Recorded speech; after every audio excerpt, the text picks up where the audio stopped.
जय जगन्नाथ। शुभ सकाळ। आपणମାନଙ୍କର ଦିନଟି ଶୁଭମୟ ହେଉ, ମଙ୍ଗଳମୟ ହେଉ। ମୁଁ ଦେବାଶିଷ ପାଢ଼ୀ ଆପଣମାନଙ୍କୁ ଆମର ଶ୍ରୀ ଗୋପାଳ କୃଷ୍ଣ ଆଷ୍ଟ୍ରୋଲୋଜିକାଲ ୟୁଟ୍ୟୁବ୍ ଚ୍ୟାନେଲକୁ ସ୍ୱାଗତ ଜଣାଉଛି। ଆପଣମାନଙ୍କୁ ସମସ୍ତଙ୍କୁ ଶାରଦୀୟ ଦୁର୍ଗା ପୂଜାର ହାର୍ଦ୍ଦିକ ଅଭିନନ୍ଦନ ଓ ଶୁଭେଚ୍ଛା। ମା ଦୁର୍ଗା ସମସ୍ତଙ୍କର ମଙ୍ଗଳ କରନ୍ତୁ, ସମସ୍ତଙ୍କର ମନବାଞ୍ଛା ପୂର୍ଣ୍ଣ ହେଉ, ସମସ୍ତଙ୍କର ସବୁ ଗ୍ରହାରିଷ୍ଟ ଖନନ ହୋଇ ଅତ୍ୟନ୍ତ ଶୁଭ ଫଳ ପ୍ରାପ୍ତ ହେଉ। ଆଜିର ବିଶେଷ ତଥ୍ୟ ଉପସ୍ଥାପନ ହେଉଛି କର୍ମଫଳ ନିରୂପଣ ଉପରେ। ଆମମାନଙ୍କର ସମସ୍ତଙ୍କର ମନରେ ପ୍ରଶ୍ନ ଉଠେ ଯେ କର୍ମଫଳ ନିରୂପଣ କିପରି କରାଯାଇଥାଏ, ବା ଆମର ଜୀବନରେ ବି ଯେତେବେଳେ କିଛି ବି ଛୋଟ ବଡ଼ ସମସ୍ୟା ଆସେ, ପାଠ ପଢ଼ାରେ କିଛି ଘାତ ପ୍ରତିଘାତ ଆସେ, ପେପର ବ୍ୟାକ୍ ରହିଯାଏ କିମ୍ବା ପାଠ ପଢ଼ାରେ ପିଲାମାନେ ସାଧାରଣ ଭାବରେ ମନ ଲଗାନ୍ତି ନାହିଁ, ତେବେ ପିତାମାତା ଅଭିଭାବକମାନେ ଚିନ୍ତାଶୀଳ ହୋଇଥାନ୍ତି। ଚିନ୍ତାରେ ସେମାନେ ଏପରିକି ସେମାନଙ୍କର କଣ୍ଡିସନ୍ ବହୁତ ଖରାପ ହୋଇଯାଏ ଏବଂ ସେମାନେ ରାତିରେ ଭଲ ଭାବରେ ଶୋଇ ବି ପାରନ୍ତି ନାହିଁ। ଏଭଳିଆ କଣ୍ଡିସନରେ ସେମାନେ ନିଷ୍ପତ୍ତି ନିଅନ୍ତି ଯେ କାଳେ କିଛି ପିଲାର ମଣ୍ଡ ଗ୍ରହ ଚାଲୁଥିବ, ମଣ୍ଡ ଗ୍ରହର ମଣ୍ଡ ପ୍ରଭାବ ହେତୁ ମଣ୍ଡ ଦଶା, ମହାଦଶା, ଅନ୍ତର ଦଶା, ପ୍ରତ୍ୟନ୍ତରା ଦଶା ଭୋଗ ହେଉଥିବା ହେତୁ କାଳେ ପିଲାଟି ପାଠ ପଢ଼ୁନାହିଁ, ତେବେ ଆମେ ଜ୍ୟୋତିଷଙ୍କ ପାଖକୁ ଯାଇ ଜାତକ ଗବେଷଣା କରି ଦେଖାଇବା ଏବଂ ଯଦି କିଛି ମଣ୍ଡ ଗ୍ରହଙ୍କର କେଉଁ ଦଶା ଚାଲୁଛି ତେବେ ତାହାର ପ୍ରତିକାର କରି ନେବା। ଠିକ୍ ସେହିଭଳି ଯଦି ହଠାତ୍ ଜୀବନରେ କୌଣସି ସମସ୍ୟା ଦେଖାଦିଏ କିମ୍ବା ବିଜନେସ୍ କରୁଥିଲେ ବିଜନେସ୍ରେ କିଛି ଘାତ ପ୍ରତିଘାତ ଦେଖାଦିଏ, ଭଲ ବାଣିଜ୍ୟ ହେଉଥିଲା ବାଣିଜ୍ୟରେ ଘାତ ଆସିକି ବାଣିଜ୍ୟରେ ନିଷ୍ଫଳ ହୁଏ, ତେବେ ମଧ୍ୟ ବ୍ୟକ୍ତିମାନେ ବିଭିନ୍ନ ପ୍ରକାରର ପଦକ୍ଷେପ ହାତକୁ ନେଇଥାନ୍ତି ଏବଂ ବିଜନେସ୍ର ପ୍ରଚାର ପ୍ରସାର କରିଥାନ୍ତି। ବିଜନେସ୍ ଆଗ ଭଲ ଭାବରେ ହେଉଥିଲା, ଭଲ ରୋଜଗାର ହେଉଥିଲା, କିନ୍ତୁ ବର୍ତ୍ତମାନର କଣ୍ଡିସନରେ କ'ଣ ପାଇଁ ହେଉନାହିଁ ତାହାକୁ ପୁଙ୍ଖାନୁପୁଙ୍ଖ ଭାବରେ ଗବେଷଣା କରି ଭଲ ଭାବରେ ଭାବିଚିନ୍ତି ଅନେକ ଗୁଡ଼ିଏ ପଦକ୍ଷେପ ସେ ହାତକୁ ନେଇଥାନ୍ତି, ତେବେ ବି ସେ ସେଥିରେ ନିଷ୍ଫଳ ହୋଇଯାନ୍ତି ଏବଂ ଶେଷରେ ସେ ଭଗବାନଙ୍କ ଉପରେ ବିଶ୍ୱାସ କରି ହାତ ଟେକି ଦିଅନ୍ତି ଏବଂ ପୁଣି ସେତେବେଳେ ମଧ୍ୟ ମନରେ ଆସେ କି କିଛି ଦୃଷ୍ଟିଦୋଷ ଲାଗିଲା କି କାହିଁକି ମୋର ତ ବିଜନେସ୍ ବହୁତ ଭଲ ହେଉଥିଲା, ଆଗରୁ ଭଲ ରୋଜଗାରକ୍ଷମ ହୋଇଥିଲି, କିନ୍ତୁ ବର୍ତ୍ତମାନର କଣ୍ଡିସନରେ ଏମିତି କ'ଣ ହୋଇଗଲା ଯେ ଗୋଟିଏ ବି ଗରାଖ ମୋ ଦୋକାନକୁ ଆସୁନାହାନ୍ତି। ଏବଂ ଅନ୍ୟ କିଛି କଣ୍ଡିସନ୍ ମଧ୍ୟ ଏମିତି ଅଛି ଯେଉଁଥିରେ କି ବିବାହ ଉପଯୋଗୀ ପୁଅ ଝିଅମାନଙ୍କର ବିବାହରେ ଅହେତୁକ ଭାବରେ ବିଳମ୍ବ ଦେଖାଦିଏ। ବିଭିନ୍ନ ଆଡ଼ୁ ପ୍ରସ୍ତାବ ଆସେ, ଦେଖାଦିଏ, ବହୁତ ଭଲ ଭଲ କ୍ୟାଣ୍ଡିଡେଟ୍ ମାନେ ଆସନ୍ତି, ଫଟୋ ଦିଅନ୍ତି, ସେମାନଙ୍କର date of birth, time, place ଦିଅନ୍ତି, ତାକୁ ଧରିକିରି କଷ୍ଟି କାଟିକି ଦେଖାଯାଏ ଏବଂ ସେଥିରେ ମଧ୍ୟ ରାଜଜାତକ ହୁଏ, ତଥାପି ଅନେକ ଗୁଡ଼ିଏ ବିବାହ ପ୍ରସ୍ତାବ ଭାଙ୍ଗିଯାଏ, ବିବାହ ହୋଇପାରେ ନାହିଁ। ଇଏ ମଧ୍ୟ ଜୀବନର ଗୋଟେ ପ୍ରକାରର ସମୟ, ଇଏ ବି ଜୀବନରେ ଘଟୁଥିବା ଗୋଟିଏ ପ୍ରକାରର ପରିସ୍ଥିତି। ଅନ୍ୟ କିଛି ଲୋକ ଅଛନ୍ତି ସେମାନଙ୍କ ଜୀବନରେ ସେମାନେ ପାଠ ପଢ଼ିବା ସମୟରେ ଭଲ ପାଠ ପଢ଼ିଲେ, ପାଠ ସରିଲା ପରେ ନିଜର ବିଦ୍ୟା ଅନୁଯାୟୀ, ନିଜର ଯୋଗ୍ୟତା ଅନୁଯାୟୀ ସେମାନେ ଭଲ କର୍ମ ନିଯୁକ୍ତି ପାଇଲେ, ଭଲ ଇନକମ୍ କଲେ ଏବଂ ସମୟ ଅନୁସାରେ ସେମାନେ ନିଜର ମନପସନ୍ଦର ଜୀବନସାଥୀଙ୍କ ସହିତ ବିବାହ ବନ୍ଧନରେ ବାନ୍ଧି ହେଲେ, କିନ୍ତୁ ସନ୍ତାନ ସନ୍ତତି ଜନ୍ମ ହେଉନାହାନ୍ତି। ସେଥିପାଇଁ ସେମାନେ ଚିନ୍ତିତ ବିବ୍ରତ ରହୁଛନ୍ତି। ତେବେ ଏସବୁର ମୂଳ କାରଣ କ'ଣ? ୟା ପଛରେ କ'ଣ ରହୁଛି? ତେବେ ଆମର ଜ୍ୟୋତିଷ ଶାସ୍ତ୍ର ଅନୁସାରେ ବିଭିନ୍ନ ଗୁଡ଼ିଏ ଗ୍ରନ୍ଥ ରହିଛି ଏବଂ ସେହି ଗ୍ରନ୍ଥ ଗୁଡ଼ିକ ଅଧ୍ୟୟନ କରିବା ଦ୍ୱାରା ମୁଁ କିଛି ପଢ଼ିବା ପାଇଁ ଜାଣିବା ପାଇଁ ପାଇଥିଲି, ଯାହାକି ଏହି ପରିପ୍ରେକ୍ଷୀରେ ମୁଁ ଏଠାରେ ଉପସ୍ଥାପନ ଦେବା ପାଇଁ ଚାହୁଁଛି। ଯାହା ଜାଣିବା ଦ୍ୱାରା ଏମିତି ନୁହେଁ ଯେ ଏଗୁଡ଼ାକ ଜାଣିବା ଦ୍ୱାରା ମନୁଷ୍ୟର ସବୁ ସମସ୍ୟାର ସମାଧାନ ହୋଇଯିବ, ସେମିତି ତ କେବେ ବି ହୋଇପାରିବ ନାହିଁ, କିନ୍ତୁ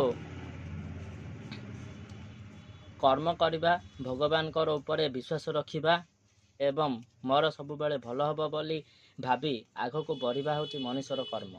ଚେଷ୍ଟା କରିବା, କର୍ମ କରିବା ମଣିଷର କର୍ତ୍ତବ୍ୟ ଏବଂ ସେ ଯେଉଁ ଭୁଲ କରିଛି ତାକୁ ଜ୍ୟୋତିଷ ଶାସ୍ତ୍ର ମାଧ୍ୟମରେ ଜାଣି ଆଗକୁ ସେ ଭୁଲ ଯେମିତି ନ ହେବ ସେଥିପାଇଁ ପ୍ରତିକାର କରିବା, ସଜାଗ ହୋଇ ରହିବା ମଣିଷର କର୍ତ୍ତବ୍ୟ। ଫଳ ପ୍ରଦାନ କରିବା ଭଗବାନଙ୍କର ହାତରେ ରହୁଛି। ଭଗବାନ ଯାହା ଚାହିଁବେ ତାହା ହିଁ ହୋଇଥାଏ। ତେଣୁ ଭଗବାନଙ୍କ ଉପରେ ବିଶ୍ୱାସ ରଖିବା ଆମର ପରମ କର୍ତ୍ତବ୍ୟ ଅଟେ। ତେବେ ଚାଲନ୍ତୁ, କର୍ମଫଳ କ'ଣ? ଆମକୁ କେଉଁ କର୍ମ କରିବା ଦ୍ୱାରା କେଉଁ ଫଳ ପ୍ରାପ୍ତ ହୋଇଥାଏ ଏବଂ ସବୁ ଯୋଗ୍ୟତା ଥାଇ ବି ଜଣେ କାହିଁକି ତାକୁ ତା'ର ପ୍ରାପ୍ୟ ବସ୍ତୁ ପ୍ରାପ୍ତ ହୁଏ ନାହିଁ, ସେ ଉପରେ ଆଲୋକପାତ କରିବା। ପୁଣ୍ୟ ବା ପାପ କର୍ମ ଯାହାକି ପୂର୍ବାର୍ଜିତ ହୋଇ ରହିଛି ତାହାର ଭୋଗ ନିମନ୍ତେ ଗ୍ରହଦଶାର ସୃଷ୍ଟି ହୁଏ। ଗ୍ରହଦଶା ଯାହା ପଣ୍ଡିତମାନେ, ଜ୍ୟୋତିଷମାନେ, ବ୍ରାହ୍ମଣମାନେ ଜାତକ ବିଶ୍ଳେଷଣ କରି କୁହନ୍ତି ଯେ ଅମକ ଗ୍ରହର ମହାଦଶାରେ ଅମକ ଗ୍ରହଙ୍କର ଅନ୍ତରଦଶା ଚାଲୁଛି, ତାହା ହେଉଛି ଗ୍ରହଦଶା। ଗ୍ରହମାନଙ୍କର ଦଶାନ୍ତର ଦଶାରେ ଏହି ପୁଣ୍ୟ ବା ପାପ କର୍ମର ଫଳସ୍ୱରୂପ ଶୁଭାଶୁଭ ଫଳ ଭୋଗ ହୁଏ। ତେଣୁ ଦଶା ବିଭାଗର ସମ୍ୟକ ବିଚାର କରି ଅଶୁଭ ଫଳର ଦଶା ଗ୍ରହର ଶାନ୍ତି ବିଧାନ କଲେ ପୂର୍ବାର୍ଜିତ ପାପ କର୍ମର କ୍ଷୟ ହୋଇ ସୁଖ ଭୋଗ ହୁଏ।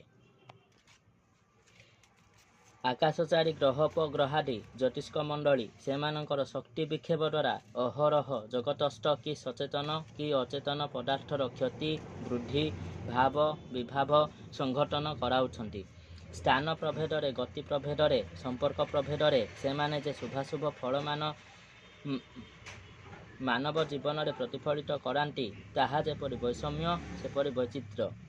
ଏହି ଗ୍ରହଜାତ ଫଳ ଜନ୍ମାନ୍ତର ହେତୁକ ସଂଘଟିତ ହୁଏ ବୋଲି ଆର୍ଯ୍ୟ ମୁନିଋଷିମାନଙ୍କର ମତ। କାରଣ ନଥିଲେ କାର୍ଯ୍ୟ ହୁଏ ନାହିଁ। ଏହି ବୈଷମ୍ୟମୟ ଜଗତରେ ଯେ ସମସ୍ତ ବୈଚିତ୍ର୍ୟ ଦେଖାଯାଏ ତାହାର କାରଣାରୋପରେ ଜନ୍ମାନ୍ତର ହିଁ ମୂଳ କାରଣ। ମନ, ବାକ୍ୟ ଓ ଦେହ ଦ୍ୱାରା ନିଷ୍ପନ୍ନ କର୍ମଗୁଡ଼ିକ ପୁଣ୍ୟ ତଥା ପାପାନୁସାରେ ସୁଖ ଦୁଃଖ ଫଳ ଦିଅନ୍ତି। ସେହି ହେତୁରୁ ମନୁଷ୍ୟ ଉତ୍ତମ, ମଧ୍ୟମ ତଥା ଅଧମ ଜନ୍ମ ପ୍ରାପ୍ତ ହୁଏ। ଜନ୍ମାନ୍ତରାର୍ଜିତ ପୁଣ୍ୟ ତଥା ପାପର ଯେପରି ଫଳାଫଳ ଜାତ ହୁଏ, ସେ ଅନୁକ୍ରମରେ ଜନ୍ମକାଳରେ ଗ୍ରହସ୍ଥିତି ଘଟେ। ଫଳରେ ବୈଷମ୍ୟ ସର୍ବତ୍ର ପରିଲକ୍ଷିତ ହୁଏ। ଏକ ପ୍ରକାର ମନୁଷ୍ୟ ବୁଦ୍ଧି, ବିବେଚନା, ପ୍ରକୃତି ଧାରଣାରେ ପରସ୍ପରଠାରୁ ସମ୍ପୂର୍ଣ୍ଣ ପୃଥକ୍ ହୋଇ ପଡ଼ନ୍ତି। ଭୋଗ, ସୁଖ, ଧର୍ମ, କୁଟୁମ୍ବ ପ୍ରଭୃତିରେ ସମସ୍ତଙ୍କଠାରେ ବୈଚିତ୍ର୍ୟ ପ୍ରତ୍ୟକ୍ଷ ସିଦ୍ଧ। ଜଣେ ବ୍ୟକ୍ତି କୋଟି କୋଟି ବ୍ୟକ୍ତିଙ୍କ ଦ୍ୱାରା ଦେବତା ରୂପେ ପୂଜିତ ହେଉଥିବା ବେଳେ ଠିକ୍ ସେହି ସମୟରେ ଅନ୍ୟ ଜଣେ ପଶୁତୁଲ୍ୟ ବ୍ୟବହାର ମଧ୍ୟ ପାଇଥାଏ। ଜଣେ ଧନର ପ୍ରାଚୁର୍ଯ୍ୟ ଭୋଗ କରୁଥିବା ବେଳେ ସାମାନ୍ୟ ଉଦର ପୋଷଣ ପାଇଁ ଅନ୍ୟ ଜଣେ ଦେହି ଦେହି ଲୋଭରେ ରାଜପଥ କମ୍ପିତ ମଧ୍ୟ କରିଥାଏ। ଏସବୁ ଈଶ୍ୱରଙ୍କର କୃତ ବୋଲି ଯଦି କୁହାଯାଏ, ତେବେ ଈଶ୍ୱର ତ ଗୀତାରେ କହିଛନ୍ତି ସ୍ୱମ ଅହଂ ସର୍ବଭୂତେଷୁ ନାମେ ଦ୍ୱେଷ ଅସ୍ତିନ୍ ପ୍ରିୟଃ। ଯାହାର ତାହାଙ୍କ ସପକ୍ଷରେ ସମସ୍ତେ ସମାନ। ଯାହାର ଅର୍ଥ ହେଉଛି ତାହାଙ୍କ ପକ୍ଷରେ ସମସ୍ତେ ସମାନ। ସେ ଏଭଳି ପକ୍ଷପାତ କରୁଛନ୍ତି କାହିଁକି? ଯଦି ଏହା ଈଶ୍ୱରକୃତ ନୁହଁ, ଏ ବୈଷମ୍ୟର କାରଣ କ'ଣ? ଏହି ବୈଷମ୍ୟ ମୀମାଂସାର ମୂଳ ସୂତ୍ର ବୋଧ କରି ନ ପାରି ପାଶ୍ଚାତ୍ୟ ଭାବସ୍ରୋତ ସନ୍ତରଣକାରୀ ମାନବ ସମାଜ ବାତୁଳ ହୋଇପଡ଼ିଛନ୍ତି। ଈଶ୍ୱରଙ୍କର ଉପରେ ସମାଲୋଚନା ଚାଲିଛି। ଯେତେ ପାଇଲେ ହେଁ ଶାନ୍ତି ନାହିଁ। ମୁଁ କରୁଛି ଏହି ଗର୍ବ ସବୁବେଳେ ଏମାନଙ୍କର ମନରେ ଜାଗରୁକ ରହୁଛି। ମୁଁ ଏହି କାମ କରୁଛି, ମୋ ବିନା ଏ କାମ ହୋଇପାରିବ ନାହିଁ, ମୋ ବିନା ଏହି କାର୍ଯ୍ୟାନୁଷ୍ଠାନଟି ଅଚଳ ହୋଇଯିବ। ଏଭଳିଆ ଯେଉଁ ମୁଁ କାର ରହୁଛି, ସେଇଟା ବହୁତ ଡେଞ୍ଜରିୟସ୍।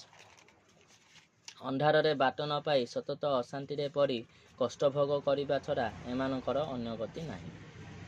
କିନ୍ତୁ ପ୍ରାଚ୍ୟ ତତ୍ତ୍ୱବାଦୀ ଈଶ୍ୱରଙ୍କୁ ନିମିତ୍ତ କରି ତାହାଙ୍କୁ ବୈଚିତ୍ର୍ୟରେ ମୁଗ୍ଧ ରହେ। ସମସ୍ତ କର୍ମାର୍ଜିତ ମନେକରି ତାହାର ଦୁରାଶା ଓ ନାସ୍ତିକତା ଦୂର ହୋଇଯାଏ। ତାହାର ମତରେ ଈଶ୍ୱର କର୍ମଫଳର ବିଧାତା ମାତ୍ର। ମୀମାଂସକ କହେ, କର୍ମ ଈଶ୍ୱରଙ୍କର ନିର୍ଦ୍ଦିଷ୍ଟ ବିଧାନ ଦ୍ୱାରା ଫଳଦାନ କରେ। ଏଥିରେ ଈଶ୍ୱରଙ୍କର ପ୍ରତ୍ୟକ୍ଷ ହସ୍ତକ୍ଷେପ ରୋପଣ ଅନାବଶ୍ୟକ।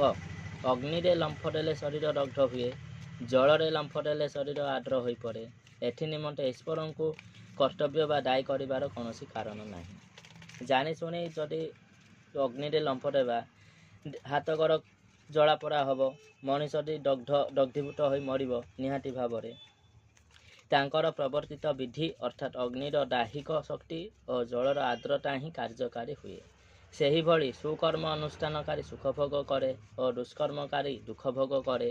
ଏହାର ଗୂଢ଼ତତ୍ତ୍ୱ ଭେଦ ଓ ଆତ୍ମର ବିକାଶ ଘଟାଇ ପରମାତ୍ମା ସହ ମିଳନ ସମସ୍ତ ଭାରତୀୟ ବିଜ୍ଞାନର ଲକ୍ଷ୍ୟ ଅଟେ। ଆତ୍ମା ଅଜ ନିତ୍ୟ ଅମର, ଏହାର ଜନ୍ମ ମୃତ୍ୟୁ ନାହିଁ। ପୁନଃ ପୁନଃ ଦେହର ସହିତ ସଂଯୋଗ ବିଯୋଗ ଏହାର କର୍ମ। ଏହି କର୍ମ ହିଁ ଜନ୍ମାନ୍ତର। ଏହିଭଳି ଜୀବର ବହୁ ଜନ୍ମ ଅତୀତ ହେଲାଣି ଓ ଅନେକ ଥର ସେ ଜନ୍ମ ହେବାକୁ ହେବ। ଅବିଦ୍ୟାବୃତ୍ତ ଜୀବ ତାର ଅତୀତ ବା ଭବିଷ୍ୟତ କିଛି ଜାଣିପାରେ ନାହିଁ। ପୁରୁଣା ତ୍ୟାଗ କରି ନୂଆ ପିନ୍ଧିବା ଭଳି ଆତ୍ମା ପୁରାତନ ଶରୀର ତ୍ୟାଗ କରି ନୂତନ ଗ୍ରହଣ କରିବା ମାତ୍ରେ ଜୀବ ସମସ୍ତ ପାସୋରିଥାଏ। ଏହି ଜନ୍ମାନ୍ତର ଗ୍ରହଣ ହିଁ କର୍ମବାଦର ମୂଳ ଭିତ୍ତି। ବୃକ୍ଷ ନାଶ ହେଲେ ହିଁ ବୀଜ ରୂପେ ଥାଇ ଯେଭଳି ପୁନର୍ବାର ବୃକ୍ଷ ହୁଏ, ଠିକ୍ ସେହିପରି ମନୁଷ୍ୟର ମୃତ୍ୟୁ ଘଟେ। କିନ୍ତୁ ତାର ବାସନା ବୀଜରୁ ପୁଣି ସେ ସୃଷ୍ଟି ହୁଏ। ଅଭ୍ୟାସବଶତଃ ତାହାର ମୃତ୍ୟୁ କାଳରେ ସୁଭାବ ବା କୁଭାବ ଯାହା ସେ ଆଚରଣ କରିଥାଏ, ତାହା ସ୍ମୃତି ପଥାରୂଢ଼ ହୁଏ ଓ ଜୀବ ସେହି ଭାବ ଭାବିତ ହୋଇ ଜୀବନ ତ୍ୟାଗ କରେ। ଏବଂ ଏହା ହିଁ ହେଉଛି କର୍ମଫଳ। ଯେ ଯେଉଁ କର୍ମ କରିଥିବ ସେ ତାର ଫଳ ନିହାତି ଭାବରେ ଭୋଗ କରିବ। ଇହ ଜନ୍ମରେ ହେଉ କିମ୍ବା ପର ଜନ୍ମରେ ହେଉ, ସେ ସେହି ଫଳ ଭୋଗ ହିଁ କରିବ। ଭୋଗ ନ କରିକିରି ସେ ଯାଇପାରିବ ନାହିଁ। ତେଣୁ ପୂର୍ବଜନ୍ମରେ ଯେ ଭଲ କର୍ମ କରିଥାଏ, ସେହି ଅନୁସାରେ ଗ୍ରହ ଲଗ୍ନ ଦୋଷ ବେଳା ଭୋଗ ହେବା ସମୟରେ ଜୀବାତ୍ମା ସେହିଭଳିଆ କଣ୍ଡିସନରେ ଭଲ କଣ୍ଡିସନରେ ଜନ୍ମ ହୁଏ, ଯାହାଦ୍ୱାରା କି ତାର ଭଲ ଦଶା ଅନ୍ତର୍ଦଶା ପ୍ରତ୍ୟନ୍ତର ଦଶା ଭୋଗ ହୁଏ। ଜନ୍ମଜାତ କରେ ଭଲ ଭଲ ଯୋଗ ରାଜଯୋଗ ମଧ୍ୟ ଦେଖାଯାଏ, ଯାହାଫଳରେ ସେ ରାଜତୁଲ୍ୟ ଜୀବନଯାପନ କରେ, ମହାସୁଖରେ ସେ ଜୀବନଯାପନ କରେ। କିନ୍ତୁ ଯେ ପୂର୍ବଜନ୍ମରେ ପାପ କର୍ମ କରିଥାଏ କିମ୍ବା ଅନ୍ୟ ଲୋକମାନଙ୍କୁ ଦୁଃଖ କଷ୍ଟ ଦେଇଥାଏ, ସେ ସେହିଭଳିଆ ଗ୍ରହ ଯୋଗରେ ଗ୍ରହ ଲଗ୍ନ ବେଳାରେ ଜନ୍ମଗ୍ରହଣ କରେ, ଯେଉଁଥିରେ କି ତା ଜାତକରେ କୌଣସି ବି ରାଜଯୋଗ ରହିନଥାଏ। ଗ୍ରହମାନେ ସବୁ ନିଚରେ ଥାନ୍ତି କିମ୍ବା ଅଷ୍ଟ ହୋଇଯାଇଥାନ୍ତି, କିମ୍ବା ଗ୍ରହମାନଙ୍କ ପାଖରେ ସେମିତି ବଳ ନଥାଏ ଯେ ମଣିଷକୁ ସେମିତି ଭଲ ଫଳ ପ୍ରଦାନ କରିବେ, ଯାହାଦ୍ୱାରା କି ତାର ମହାଦଶା ଅନ୍ତର୍ଦଶା ପ୍ରତ୍ୟନ୍ତର ଦଶା ସବୁ ଅଶୁଭ ହୋଇଥାଏ ଏବଂ ସେ ଅଶୁଭ ଫଳ ଭୋଗ କରିଥାଏ। ଏହା ହିଁ ହେଉଛି କର୍ମଫଳ ଏବଂ ଜାତକ।